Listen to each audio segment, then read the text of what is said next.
Palakpakan na to ang Diyos. Ang Bible. Sana ginawa. Kung namiton si Ginoo. Amen? Ay daghan pang panahon magamit. Dalay ko ng ngalan sa kinabuhi. Dalay ko ng Ginoo sa kinabuhi. Ay gamit siya sa tamburin. Kanto po siya sa Ginoo. Kapag wala pa na magpagamit sa Ginoo, magpagamit po. Arong malipay ang Diyos sa ating kinabuhi. Praise the Lord. Although wala ang pandaron, nakabalo kong din sila. Anyway, naamang ka nga musimpas Ginoo. Wala'y makapuni sa dapit. Wala'y makapuni sa dapit nimo. Kaya sa pagpangalagad sa Diyos. Kaya pagpangalagad sa Ginoo, individual kini o dili ni by group, by family, by organization, but individual yun ng pagpangalagad sa Ginoo. Munang ang kaluwasan, individual po. Amen? Iyahay tak panubag at ubangan sa Ginoo kung giyon sa nato paggamit ang atong kinabuhi diha sa Dios. Karon atong isentro, atong pangalingon diha sa Ginoo. Ugotan nato ang Dios magministeri man nato pinagis niyang pulong. Ug ang atong topic nga atong pagkahisgutan karon atong giluhan o let us continue to run the race of life. Atong ipadayon ang pagdagan sa lumba sa kinabuhi. Kaya idawat ni mo si Ginoong Hesus o gisugod ka pagpangalagad sa Dios, i-apel ka sa lumba sa dagan sa kinabuhi. Kanya ang atong foundation scripture, ari babasa sa Hebrews chapter 12, verse 1. Ingon diri, therefore, since we are surrounded by such a great cloud of witness, let us throw off everything that hinders and the sin that so easily entangles, and let us run with perseverance the race marked out for us. Praise the Lord. Ito ba? Ito na. Dalay ko ng ngalan sa ginapapasama sa Cebuano. Pagsada dire samit giliputan man kita niini dakong pundok sa mga saksi. Isalikway ta ang tanan nga nakababag kanato o ang sala nga naghawid kanato pakayo ug dagang ta nga matinud-anon ang lupa sa nga atong gisalmutan. Praise the Lord. Ay sala nga naghawid-hawid. Ay sala nga naghawid-hawid. Amen. Praise the Lord. Isalikway ta ang sala naghawid-hawid nato. Kaya bisag dili nato hawinan ng hawid yun ang sala. Amen ba? O parehas sa Satanas, bisag dili nimo hilaptan gid kaniya. Ano man, aron ka madala sa kalayo sa impyerno. Pero ang pangutana, what are the things that we need to have so that we can able to win the race of life? Unsa may mga butang nga kinahanglan natong batunan aron kita makahimo pagdaog sa lumba sa kinabuhi. Unsa man kay kini kinabuhi ta sa dang sugod ta pagalagad sa Dios usa kini ka lumba sa kinabuhi gikan sa kalibutan paingon sa iyang gingharian. Amen. Ang uban dili makabot sa gingharian sa Dios.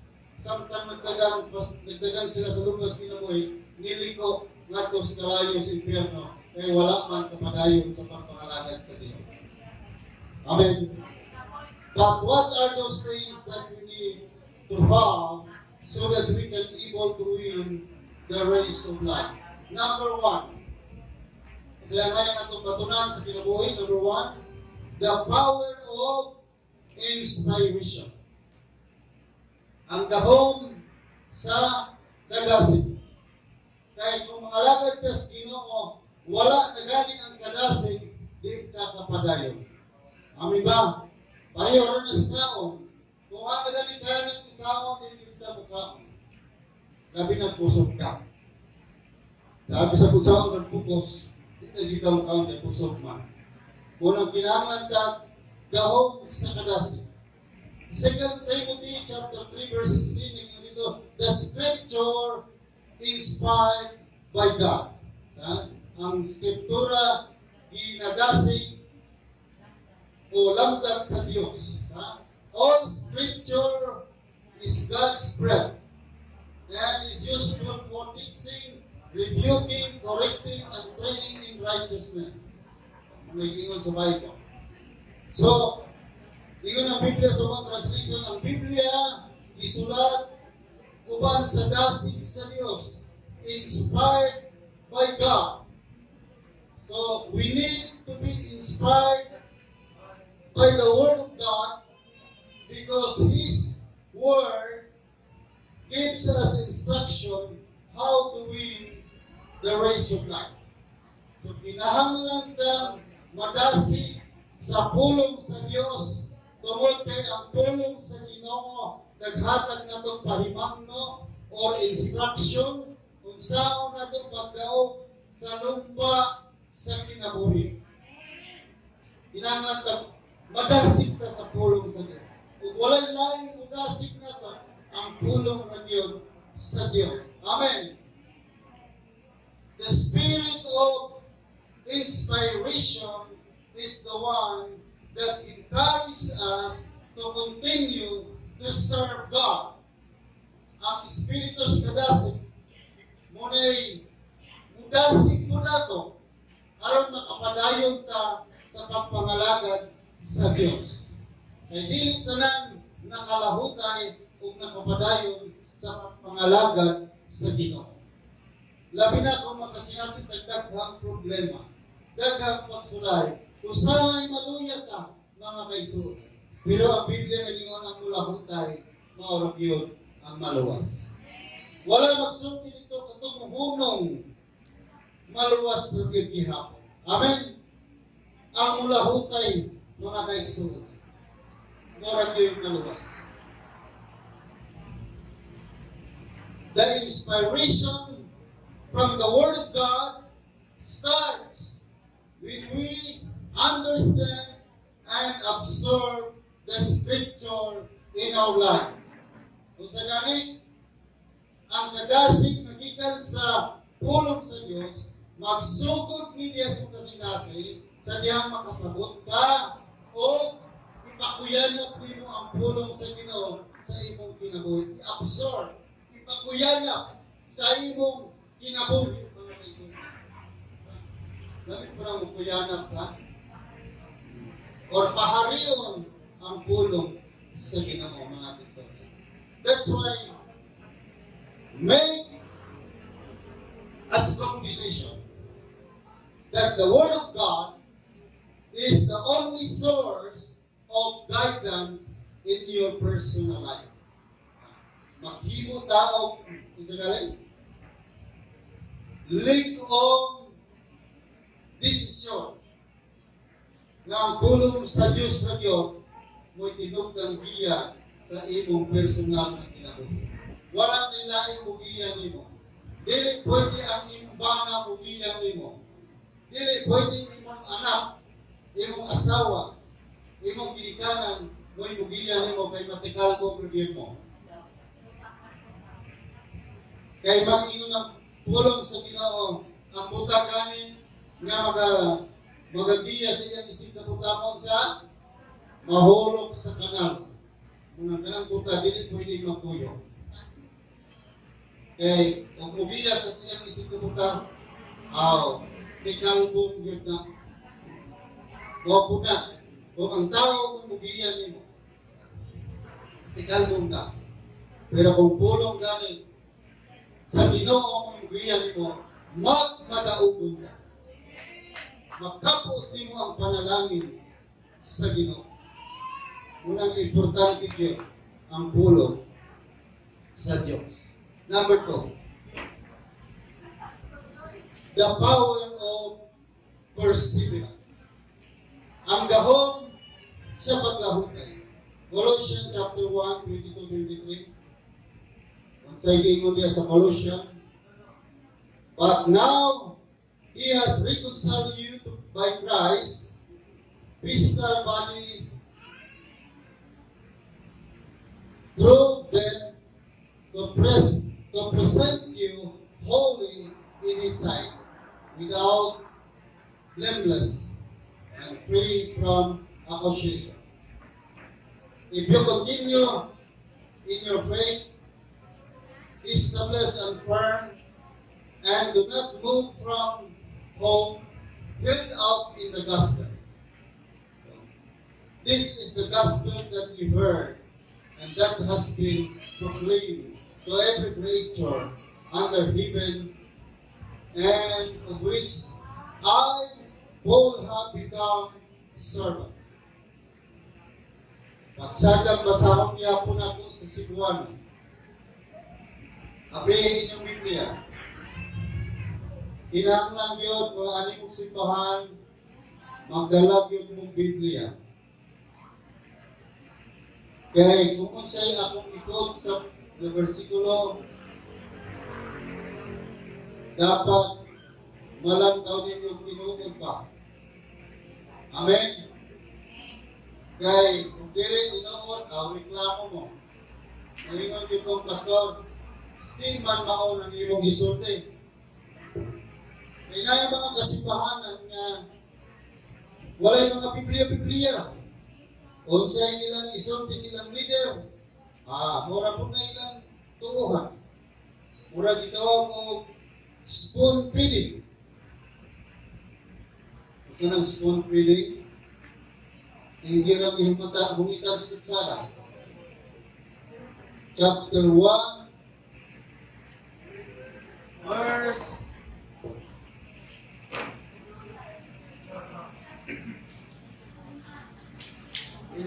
23. Ano ba rin?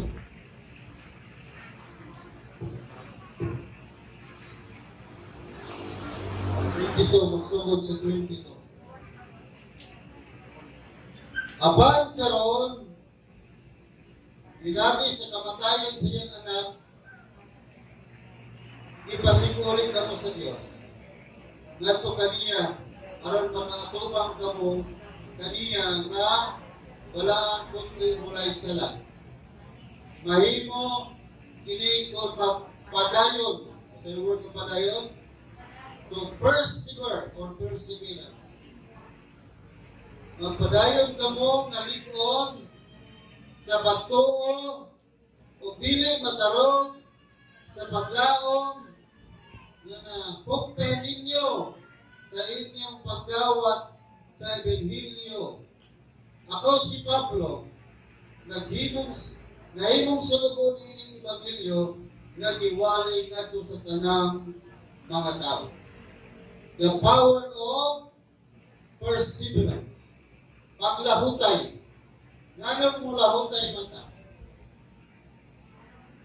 Aron ta makaabot sa dagkanan. Mao ginharian sa naman.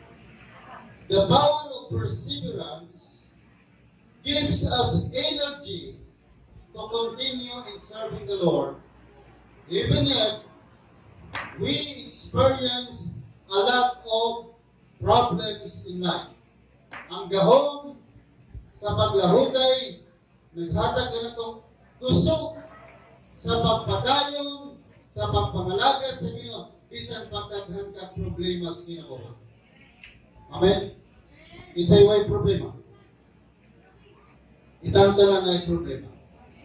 Pero bisan sa kadagang problema sa kinabuhi, kung na ang gahom sa paglahutay, makapadayon ka sa pagpangalagad sa Ginoo. Ang pangutana, is your life serving the Lord with perseverance? Ang imo bang kinabuhi, nangalagad mas Ginoo upat sa paglahutay? Because if not, you cannot continue to serve God. Amen? Unang punta na, is your life serving the Lord with perseverance? Because if not, you cannot continue to serve the Lord. Amen? Ha? Ang imo bang kinabuhi na ipaglahutay sa pagpangalagad sa Ginoo? Kaya kung dili, hadit yung kakalahutay sa pagpangalagad sa Diyos.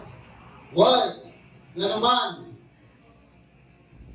because we will encounter a lot of hardship in life. Maka sinati daghang kalisod sa kinabuhi.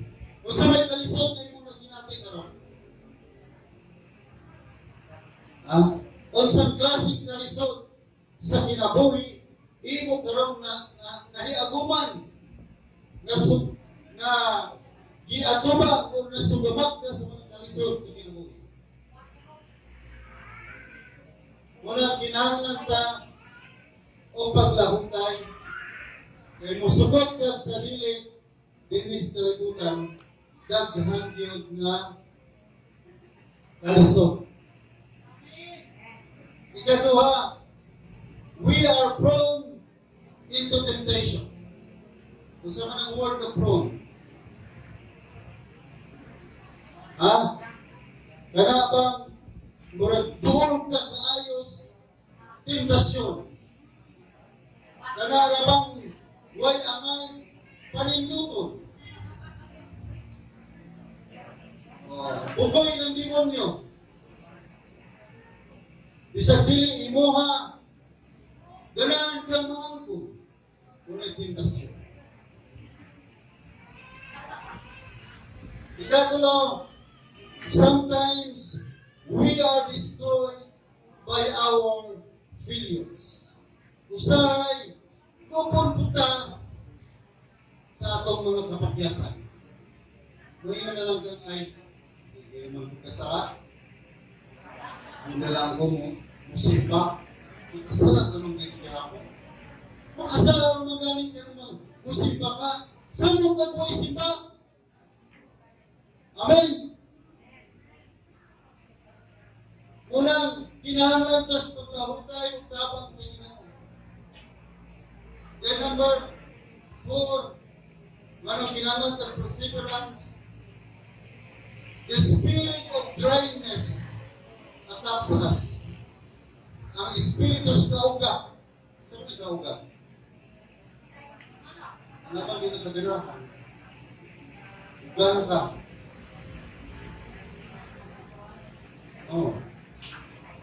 Mauga na ka. Ano yung lamig? Ni naon si pastor ni nakaganahan ulang tao. Ni Biblia ni nakaganahan mo hikap kay nauga na ka. Amen. May sarina kay patsalang isuot. Kay pagpangalakan mas ginumuuga ka, malayo ka sa presensya sa Diyos. Kunyat malayo ka sa presensya sa Ginoo, humot ka sa mga problema. Amen. Humot ka sa mga kalisod. Humot ka sa atakis demonyo. Ganahan ang demonyo nimo. Kaya naman nalayo na ka sa presensya sa Diyos. Muna mo sa kawalis, pastor, isang sakit ako dili isorte. Ingon ang ibang pastor, niya yung mga Kristohanong diri na limaho ng impyerno. Uyaw po na, no? Kristohanong niya manimahong impyerno sa ito pagili para langit. Lisod na, dito ta ato. Manigamot na ta, uban sa panggabutay, sa pagpangalagad sa Ginoo kay magkita kita sa langit. Mingon itong Sister Dulce, saan ang awan mo yung dihatak sa Ginoo nimo? Mingon Sister Dulce, kay soul winning crown pastor? Kanya pagkatuod doon, may mo doon, may mo bulamano nimo. Sister Dulce, salamat sa inyong pagwali nga rin ako ni Anoong Langit. Amen. Number 3, unsay mga butang nga angay natong batunan aron ta makadaog sa lupas kinabuhi. The power of discipline. Ang gahom sa disiplina. The purpose of discipline is not to punish us, but to make sure of how strong we are in the Lord. Amen. Ang purpose sa disiplina, dili kay silutan ta. Mga anak, o disiplinahon mo inyong ginikanan, wala mo silutin. Masuta ra nilang maayo na mo diya sa tubangas Ginoo. So ang purpose sa disiplina dili kay pagsilot, apan pagsigurado kung sa nakakalig-on sa Ginoo. The discipline of God comes through testing us. Amen. Ang pagdisiplina sa Dios diri kanato pinaging testing. Dili itong parehos kuhaan ba? Siguro na mga tao dito mga manilisting. Lain mo itong manilisting dito kay barangon maka. Kanang sigihon itawag na International Airport of Witchcraft. Kaya manglupad man silang makapakit silang lana. Nga usahay, tumigahan na ito mga pastor pa nga. So, hindi ko pwede, pero mahatag ko nilang pwede. Ako silang tumigahan nga. Ay, hindi ako ilana. Pero laro haron ng imong ko nga di ka malapaw sa imuhang kaduha. Oh. So, ang testing sa Ginoo, dili ba silog natin mga kaibigan. Amen. God tests us and not to tempt us. Ang Diyos, rin, test na to, pero dili ko tental na to. Lahat ng testing of the temptation. Because temptation is the work of the devil. And the purpose of it is to destroy our life. Ang tentasyon sa gani, trabaho na sa demonyo.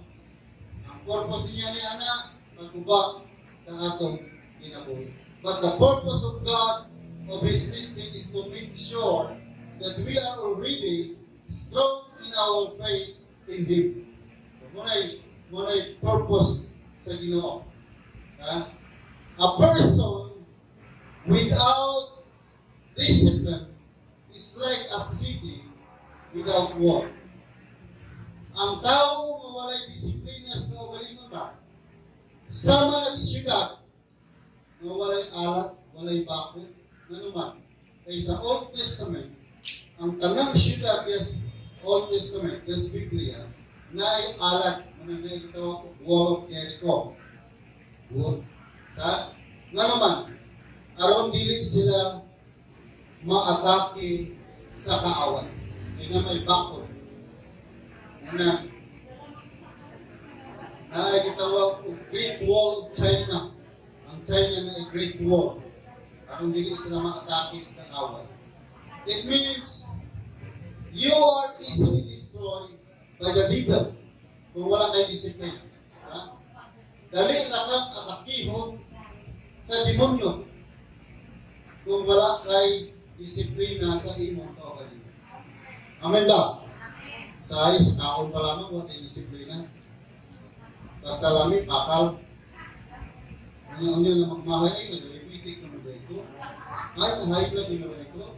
Ay, nahigit na mga kumbaba di ay. Usap ka mag-realize. Tinaw ba na? Nga naman, lack of discipline.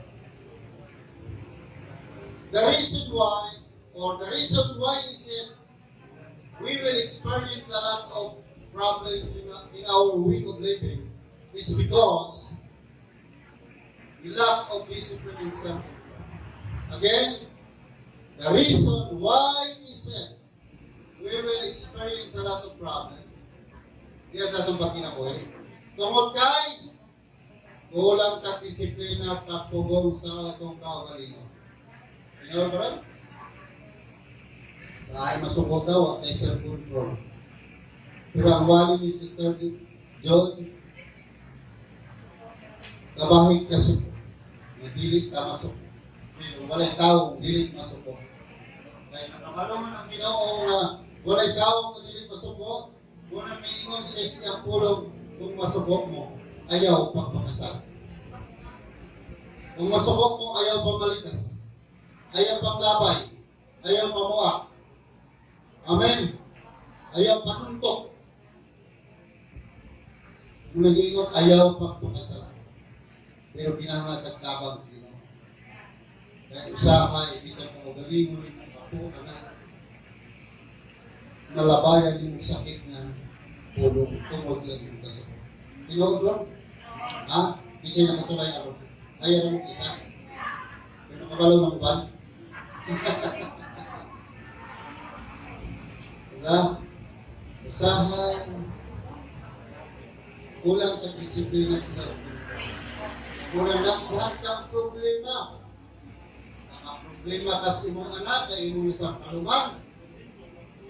Kaya huwag kayo disiplina at pagpugong sa pagaling. Na high blood ka, kay dakok at kahong. Na diabetic ka, kay sige kayo ng juice, coke. Lamig, ano na lamig. Muna po'y ganahan sa tao. Disciplinary person are those people who knows how to control themselves. Amen. So, ang word ng disciplinary, disiplinadong tao, ito ng mga tao, may kapalog, bubugong sa ilang kaugaling. Masukod ang pungga nila. Pero sukihan kung kamo mga kaibigan, kinahanglan mo tapang sa Ginoo, kaya ka nang masukog ka, mura ka, tao na nagpugong sa baha. Tinood na, kung ganin mo kasukog, mura niyo kang tao nagpugong sa baha. Tinood na nila, ha? Pero muna kinahanglan tagtabang sa Ginoo. We need God's help. Because apart from Him, we can do nothing. Amen ba? Kung kinahanglan ka. Pero, muli akong pangutana, katapusan. Kung yan gawin nga pangutana, punta, inyo ni pamalabog. In what area of our life needs discipline? Number one, our mouth. Kaya nga itong mapa, bisa kikural ng tanong, si Pugiyong. Ha? Yung bak-bak na ito, pasada ng kuragas. Amin ba? Labi nang masukong ka. Labi nang mag-uol ka. Labi nang magtumot ka. Ang baba ni mo, di mo mapunta. You know? Kasulay mo ano wala? Ha? Una, may mga ginikanan, usok muyaw-yaw sa ilang mga anak na naman gusto nilang baguhon ang ilang mga anak. The more kang magsigit, bungang natin ha, the more silang mag-repent din. You know what I'm doing? The more silang musukol, the more silang magpabuyag. Kaya aligmog-muga as imuhang bakbak. Amin ba mo mga anak? Hindi ka mga ginikanan, amin po po. Number 2, our way of thinking. Ang paagi sa itong pagkura-una, ginahanglang disiplina, kaya sa'yo madugahon ka, bisag wata ka, magsigit at duga. Sige duga, munang malimbarot na ng utok. Makalugayan ka, magtangkil di kaglata. Naghanang plastic. Number 2, or number 3, our heart. Kini kasing-kasing. Iyon ang Biblia, ang kasing-kasing malimbongan. Munang naghang mga dalaga, nakikirelasyon og ninyo kay nalimbongan. Kay mato pa niya, love daw din. Ang pandili na love. Kaulak na. Lust of the flesh. Now, sunod, our character. Kaya natin kinaya. Iyon ang isa ka, wali sometimes good, sometimes bad ng atong karakter. Labi na kung kay pamahaw, kung may mga bata magsurag-surag, gusto ko pangasama. Inuod ba? Kung na ako may problema, nga tuod ng tao, usahay makasipag mas na bisita ni mo, kapalo, tungod kay atong kinaiya, usahay maayo, usahay ang ta. Amen. Pero panahon pos, maayo din atong karakter, kaya hindi mo painit, papainiton. Iguod pa na? Ha? Kanang nagmuro, pahiyuman ni mo. Muli pa yung nalamang po sila na nagpahiyong. Labi nagwapa na magpahiyong. Uy, gwapa gani magpahiyong. Muli ka mukhang pahiyong, di gwapa ko. Kung ayaw magpakasala. Bahala gwapa na siya gwapo. Usahay, uglayo, katakbo, nakagwapa. Pagkunan mo tapahiyong. Tinoon mo na. Sabi na sa mga tanahon, pipihat tayo. Pero wala nga, di mo nagsala ka magpihat-pihat ka. Ayaw ra, pagputang kaulang sa kasing-kasing. Amen! Amen! Ano mo nag-video ka mapahiyong kasi talaga sa minaagyan. Basta wala yung kaulang. Pero kung mapahiyong ka sa dalaga, may kaulang sa ito sa kasing-kasing, ang ulagan, tawag mo na. Nakapanabaw ka diya sa iyong kasing-kasing. Amen ba? Wala yung problema na kung pahiyong ka, isang video na ka, pahiyong ka naman, wala rin ang ulang sa kasing-kasing. Amen ba? Uyon mo ba? Uyon mo kayo, para ginaslangit ng instruction. Unang, makalahutay ka sa pagkagay sa lupas kinabuhi, kung naanggahong sa kadasi, gahong sa disiplina, gahong sa paglahutay, mga kaibigan. Kaya kung wala'y paglahutay, wala mo sa simbahan. Amen ba? Hindi ka naman pininalimba, wala na nalimba, naman, wala'y perseverance. Pag isla papandong sa pastor, papandong na ako, papandong sa isang tao, pero sabihin ko mo, ayaw yung magpandong-pandong ng pastor, kung mga kauban sa simbahan, ay hindi na mo mudalami mong langit. Amen. Kaya kung pandong-pandong kanila, hindi langit yung ko yun. Hindi rakas kalimutan. Maghulat. Inagukmata dito sa kalayo sa impyerno. Munang, ingon ang Biblia, looking unto Jesus, the author and finisher of our faith. Amen. Isa ilang taon? Si Jesus. Ano si Jesus man? Di masagaw. Apit magaling mapandol si Madam Juliet. Nakasawaan ako. Ano po itong nakasawa ko, Madam? Ha? Igamit di mo na o ipiyonay? Pero, nagkanta pa siya ako. Pandol na. Ha? Pandol na. May ko. Iyan mo kipunit ng sudan. O niya, mga pastor ko, pero kung mamalilito na eh. Nagalang mo na ako. Dapat mabutang sumusunod. Nalagala. Kapit mo pandol. Pero wala yun. Kaya gusto mong matuglangit. Amen ba? Amen. Mulataw na ako, pandol dito. Kaya parang mga sabak dito. Basta dahil sa'yo. Amen. O mulataw mo, sister, say, apa lupa? Kaya naman po siya kasi mo. Ako, usap lang daw kung Jessica. Napandol po mo. Amen ba? Amen. Pero si Jessica, di kinakalantaw ko. Isang maglantaw siya na to. Magkakapagpilit ko na. Nga naman, ay di pamayan ko siya ginoon sa iyong anak mo.